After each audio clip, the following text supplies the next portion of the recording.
முத்துக்குமார் அவர்களின் 14ஆம் ஆண்டு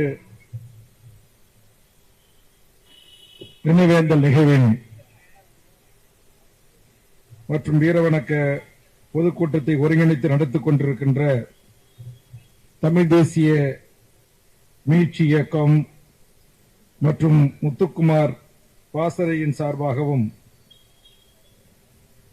இதை ஒழுங்கு செய்திருக்கின்ற தமிழ் தேசிய அனைத்து போராளிகளுக்கும் இரவு 10 மணியான காக்கி சட்டை நண்பர்கள் அருகில் வந்து துண்டு சீட்டை தருவதற்கு முன்பாக முடித்துக் கொள்ள வேண்டும் என்கிற சூழல் நான் அறிவேன்.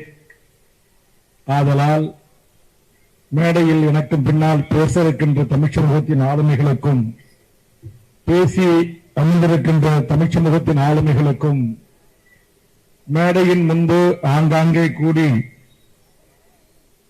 ஒரு மாவீரனுக்கான நினைவேந்தல் நிகழ்வுகளை பங்கெடுப்போம் என்கிற ஒரு உணர்வோடு அமர்ந்திருக்கின்ற அனைத்து என் தாய் தமிழ் உறவுகளுக்கும் என்னோடு வருகின்றிருக்கின்ற முதல் மேடை தமிழர் ஒருங்கிணைப்பு இயக்கத்தை தமிழக வாழ்வுரிமை கட்சியோடு இணைத்து ஒரு தமிழ் தேசிய போராளியின் மேடையில்தான் நான் கட்சியின் தலைவரோடு அமர வேண்டும் என்று காத்திருந்தாரோ என்னவோ தெரியவில்லை. அருமை சகோதரன் மதுரை வெற்றிக்குமரன் அவர்களும் அண்ணன் தனசேகரன் அவர்களும் இந்த மேடையில் என்னோடு அமர்ந்திருக்கிறார்கள். அவர்கள் உள்ளிட்ட இந்த மாவட்டத்தினுடைய செயலராக இருந்து மிகச்சிறப்பாக பணியாற்றிய நியாஸ் உள்ளிட்ட என் கட்சியினுடைய முன்னணி நிர்வாகிகள் அருமை தம்பி முத்துக்குமார், ஜெரோம்குமார் என்று பல நிர்வாகிகள் வருகின்றிருக்கிறார்கள். இங்கே நேரத்தின் அருமை கருதி தோழர் பெயிலன் அவர்களும் அண்ணன் பாண்டியன் அவர்களும் ஐயா பேராசிரியர் அவர்களும் இன்றைக்கு 10 மணிக்கு முடிக்கணும். நான் பேசின பிறகு அவங்களுக்கு எவ்வளவு நேரம் இருக்குன்னு எனக்கு தெரியாது. அதனாலதான் சிறப்புரை பேராசிரியருக்கு தந்துவிட்டு அண்ணன் அவர்கள் அவர் பரவாயில்ல, அவர் எனக்கு தெரிஞ்சாலும் பேராசிரியர் நேரத்தில் பேச விட்டுட்டு அண்ணனை இறுதியா பேச விடணும்னு என்னுடைய விருப்பம். ஏன்னா அவர் தான் இப்ப துணிந்து அடிக்கக்கூடியவர். அதனால காவல்துறை நண்பர்கள் அவர் முதலமைச்சருக்கு வேண்டப்பட்டவர் என்ன விட இன்னும் கூட. அதனால 10 மணிக்கு மேல வழக்கு பாயாது. பாவம் எங்க பேராசிரியர் ஏற்கனவே காலம்புள்ள அவருடைய இலத்தினையாரும் வழக்கெல்லாம் சந்திச்சுக்கிட்டு இருக்கிறாங்க. இந்த கூட்டத்தை நடத்துறதுக்கு நம்முடைய போராளிகள் உயர்நீதிமன்றங்கள் படிக்கட்டுகளை ஏறி இறங்கி மதுரை உயர்நீதிமன்றத்திலே முறையிட்டு இந்த உரிமையை பெற வேண்டிய சூழல். நான் கூட இன்று பத்திரிகையாளர் சந்திப்பிலே இதை குறித்து பேசினேன். அதுதான் இன்றைக்கு வேடநிலை தலைப்புச் செய்தியாக தற்போது இணையம் முழுவதும் வளம் வந்து கொண்டிருக்கிறது.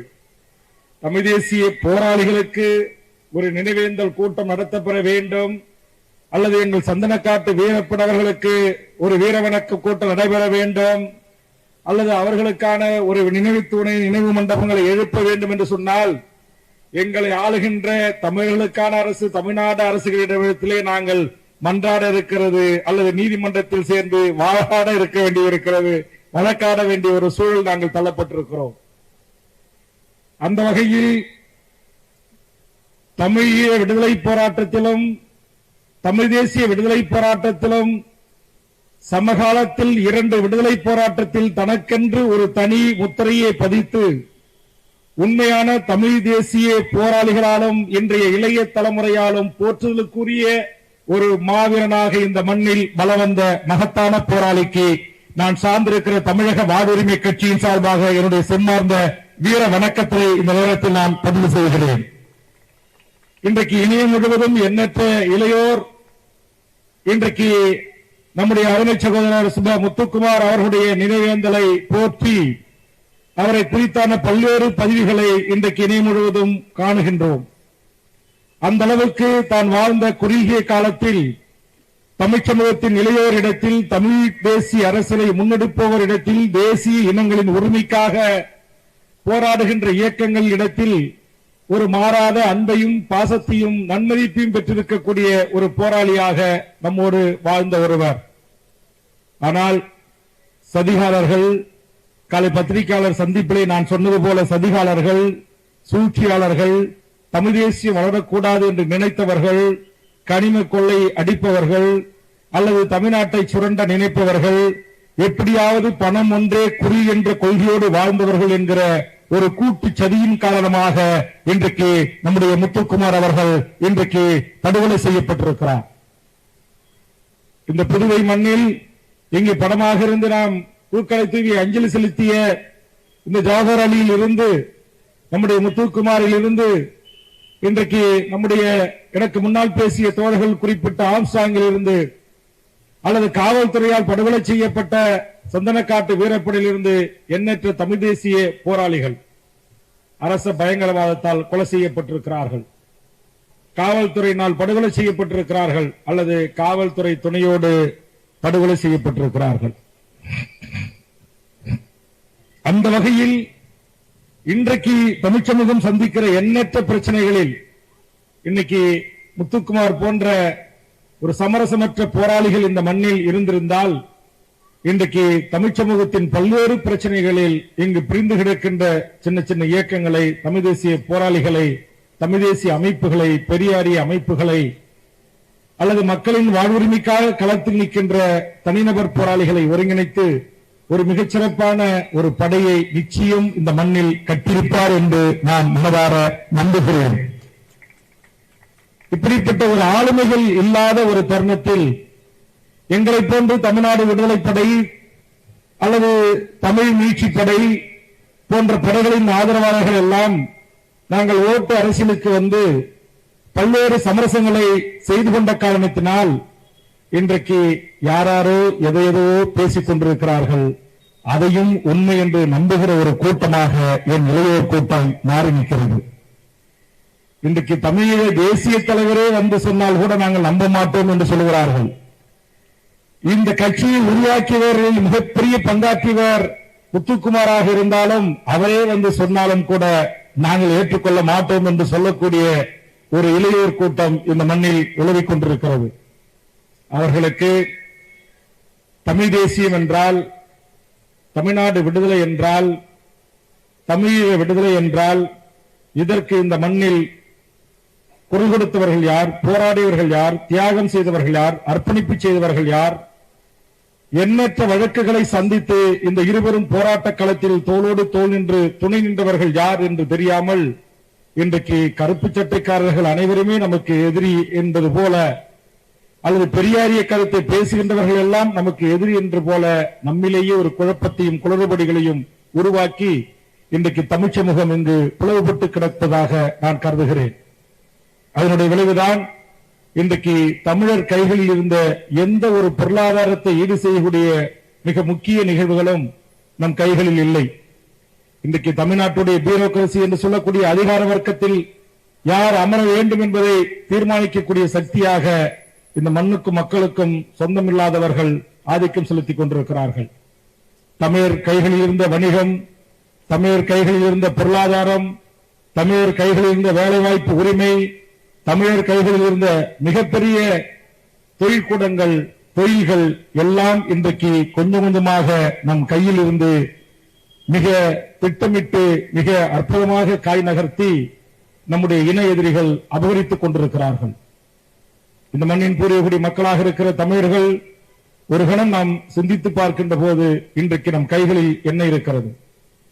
புதுக்கோட்டை போன்ற இந்த பகுதிகளில் இருக்கிற மிகப்பெரிய சொத்துக்களும் மிகப்பெரிய பொருளாதாரங்களும் இன்றைக்கு யார் முதலாளிகளாக இருக்கிறார்கள், யார் இதற்கு தலைமையேற்று இருக்கிறார்கள் என்பதையெல்லாம் நாம் கவனிக்க வேண்டும்.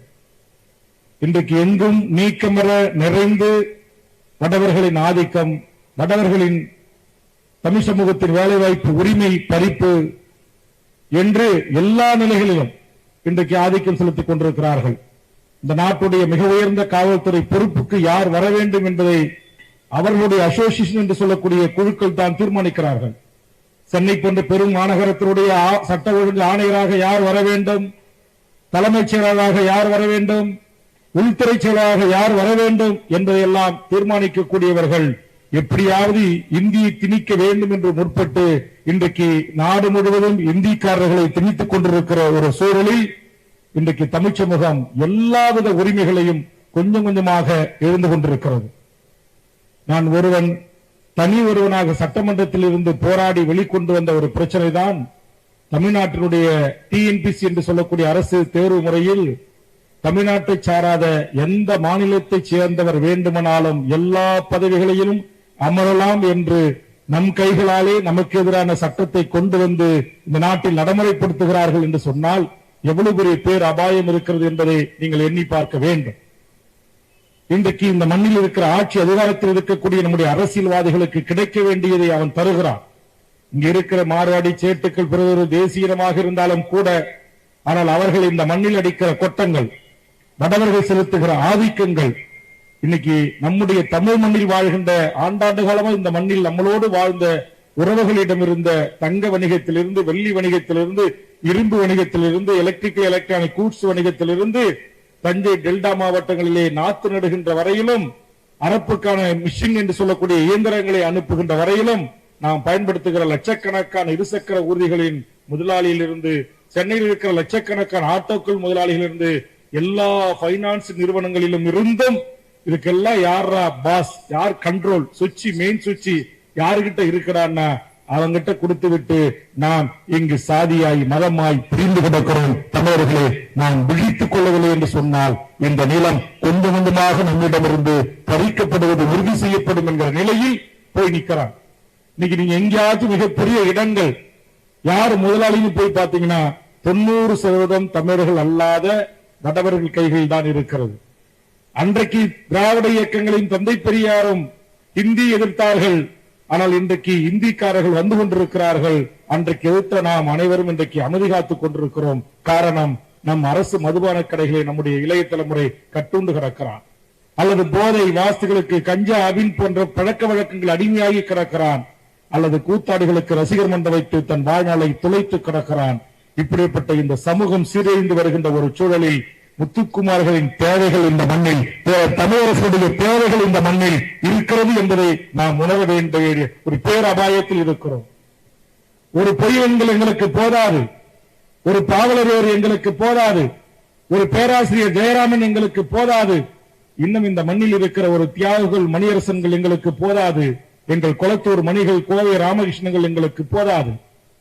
இன்னும் எத்தனையோ குளத்தூர் மணிகள், எத்தனையோ முத்துக்குமார்கள், எத்தனையோ தமிழரசன்கள், எத்தனையோ புலவர்கள் இந்த மண்ணில் இருக்க வேண்டும் என்று நாங்கள் ஆசைப்படுகிறோம். காரணம், எங்கள் கண் முன்னால் என் தமிழ் இனத்தின் அத்தனை உரிமைகளையும் இன்றைக்கு வடவர்கள் பறித்துக் கொண்டிருக்கிறார்கள், வடக்கத்தியன் பறித்துக் கொண்டிருக்கிறான். ஒன்றிய ஆளும் அரசு திட்டமிட்டு சதி செய்து தமிழ் சமூகத்தை, தமிழ்நாட்டை ஒரு அடிமை மாநிலமாக ஆக்கிக் கொண்டிருக்கிறான். இன்றைய முதலமைச்சருடைய அறிக்கை கூட அது தான் காட்டுகிறது. புதிய கல்விக் கொள்கை என்கிற பெயரில் இன்றைக்கு ஆதிக்கம் தலைவிரித்தாடுகிறது. இதை நடைமுறைப்படுத்தவில்லை என்றால் உனக்கு தர வேண்டிய நிதியை நான் தரமாட்டேன் என்று மாதட்டி சொல்லுகிறான். இன்றைக்கு தமிழ்நாட்டைச் சேர்ந்த நம்முடைய நாடாளுமன்ற உறுப்பினர்கள் மிக அழகாக, ஆணித்தரமாக தங்களுடைய கருத்துக்களை தமிழ்நாட்டின் உரிமைகளுக்காக எடுத்து வைக்கிறார்கள். ஆனால் அதை அத்தனையும் புறந்தள்ளி ஏளனம் பேசி கிண்டலடிக்கிறார்கள். டெல்லியில் இருக்கிற அமைச்சரவை என்ற பெயர்களை கொட்டமடிக்கிற பாசிச பாரதிய ஜனதா கூட்டத்தினர். தமிழ் சமூகம் இன்றைக்கு எந்த உரிமையை கையில் வைத்திருக்கிறது? நமக்கான ஆட்சி மொழி உரிமை கையில் இருக்கிறதா? தமிழ்நாட்டின் சுதந்திர இந்தியாவின் 75 ஆண்டு வரலாற்றில் கடந்த வாரம் மட்டும்தான் தமிழ்நாட்டுடைய அரசு உயர் அதிகாரிகளுடைய பட்டியல் மாற்றத்திற்கான அரசாணை தூய தமிழில் வெளியிடப்பட்டிருக்கிறது என்பதை பெருமையாக பத்திரிகை ஊடகம் பதிவு செய்கிறது என்று சொன்னால், இத்தனை ஆண்டு காலம் இந்த மண்ணை ஆட்சி செய்த நம்முடைய அரசியல் தலைமைகள் என்ன செய்து கொண்டிருந்தன? எங்கும் தமிழ், எதிரும் தமிழ், எங்கே இருக்கிறது தமிழ்?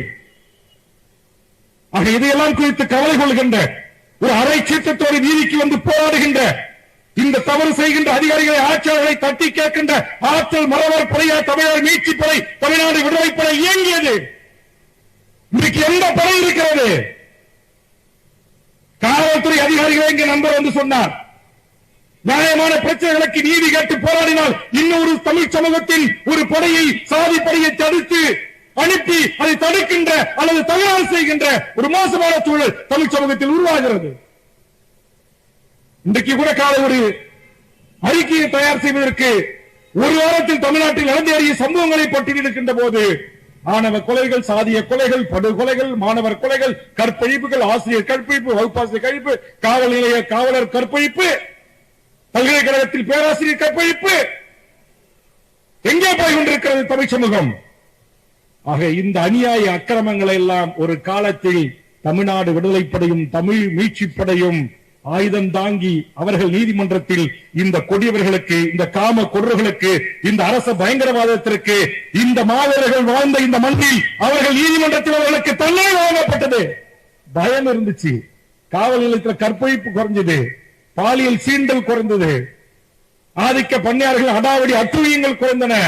ஆனால் இன்றைக்கு அப்படி ஒரு படை இல்லை, இப்படி ஒரு முத்துக்குமார் போன்ற ஒரு மாவீரன் இல்லை, தோழர் தமிழரசன் போன்ற ஒரு மாவீரன் இல்லை. எண்ணற்ற இருந்த இங்க முகிலன் தோழர் அமர்ந்திருக்கிறார். எண்ணற்ற தமிழ் தேசிய போராளிகள் இந்த தலைவர்களின் தலைமையை ஏற்றுக்கொண்டு களத்தில் ஆயுதமேந்தி போராடி இந்த மண்ணையும் மக்களையும் நேசித்தவர்கள். நான் கூட காரில் பயணம் செய்து வருகின்ற போது எங்கள் தனசேகரன் தோழருடன் பேசி வந்தேன். இந்த சமூகம் போராளிகளை, உண்மையான தமிழ் தேசிய போராளிகளை, உண்மையான தமிழ் தேசிய ஆளுமைகளை கொண்டாட மறந்து என்றைக்கு கூத்தாடுகளை கொண்டாட நாம் இன்றைக்கு கற்றுக்கொண்டது நம்முடைய இளைய தலைமுறை. அன்றைக்கே இந்த இனம் தன் சுய உரிமையை, தன் சுய மரியாதையை இழந்து தவித்துக் கொண்டிருக்கிறது. இல்லைன்னா ஒரு சாதாரண ஒரு சினிமா நடிகை ஏதோ ஒரு வீதியில கடை திறக்க வரான்னா 10,000 பேர் திரண்டு நிக்கிறான், போலீஸ்காரர்கள் லாட்டிசார்ஜ் பண்ணி பாதுகாப்பு கொடுப்பதுதான் இருக்கு.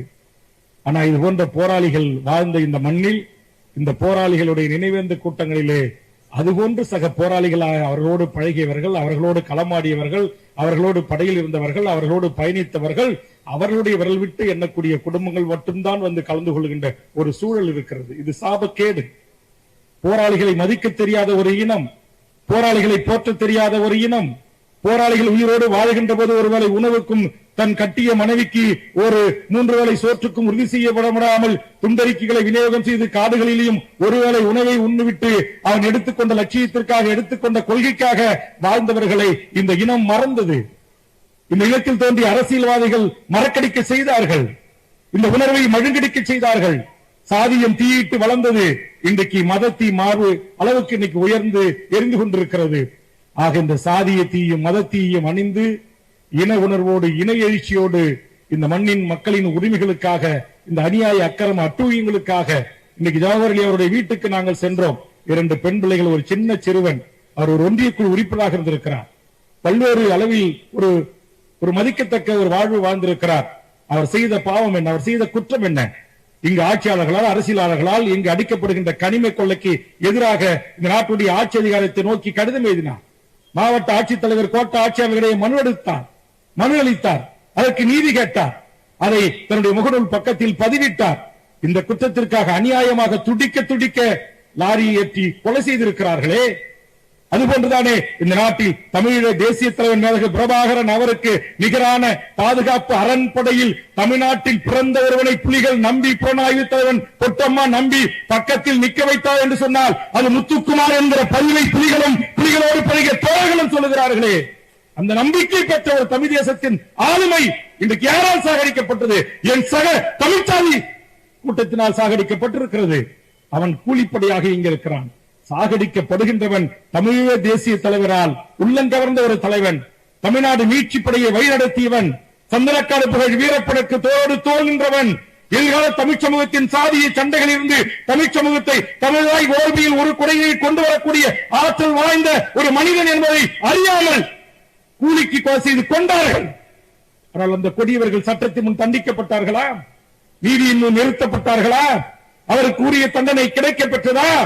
ஏன் இந்த மண்ணில் இந்த மாவீரனுடைய கல்லறைகளை கூட இடுக்கி இடித்திருக்கிறார்கள் என்று சொன்னார். எவ்வளவு பெரிய மோசமான செய்தி! இதையும் கடந்து போகிற கூட்டமாக, இதையும் ஸ்கோப் பண்ணி தள்ளி விட்டுட்டு வேற செய்தியை பார்த்துக் கொள்கின்ற ஒரு கூட்டமாக தமிழர் கூட்டம் மாறிக்கொண்டிருக்கிறது. இதை தடுத்து, இதை தடை போட்டு இந்த இன உணர்வையும், தமிழுடைய மான உணர்வையும், தமிழனுடைய பறிபோகின்ற எல்லா தமிழ் சமூகத்தின் வாழ்வுரிமைகளை குறித்தும் ஒரு புரிதலை உருவாக்க வேண்டிய தேவை எங்களை போன்ற ஓட்டரசியல் பதவிக்கு வர தேவையில்லாமல் தான் ஏற்றுக்கொண்ட கடமையின் கீழ் பணியை மிகச்சிறப்பாக நிறைவாக செய்கின்ற இது போன்ற ஆளுமைகள், இது போன்ற நடவடிக்கைகளிலே நீங்கள் ஒற்றுமையாக இருந்து, தமிழ்நாடு முழுவதும் மிகப்பெரிய கோபம் இருக்கிறது இந்த ஆட்சி அரச பயங்கரவாதத்தின் மீது, இங்கு நடக்கின்ற மிகப்பெரிய கனிம கொள்ளையின் மீது, லஞ்ச லாவண்ய ஊழல் மீது, அதிகார வர்க்கத்தின் கொட்டத்தின் மீது, ஆட்சி அதிகாரிகள் செய்கின்ற அரசியல்வாதிகளை விட பல மடங்கு கொள்ளையடிக்கிறவனாக, பகல் கொள்ளைக்காரனாக மாறி நிற்கிறான் இந்த நாட்டுடைய பியூரோக்ரசி. எனக்கு தெரிந்த இந்த நாட்டுடைய IAS IPS அதிகாரிகளுக்கு ஆயிரக்கணக்கான கோடிகள் என் தமிழுடைய பணத்தை சுரண்டி கொள்ளையடித்து முதலாளியாக இருக்கிறார். அவர்களுக்கு எங்கள் செம்மண் பூமியான முந்திரிக்காட்டு பாணியில் ஒரு தண்டனை கொடுப்பதற்கு எங்கள் தமிழரசன்கள் லெனின்கள் இல்லையே, எங்கள் சுப முத்துக்குமார்கள் இல்லையே என்கிற ஆதங்கத்தை பதிவு செய்து அந்த மாவீரர்களுக்கு என் வீர வணக்கத்தை செலுத்தி விடைபெறுகிறேன். நன்றி, வணக்கம்.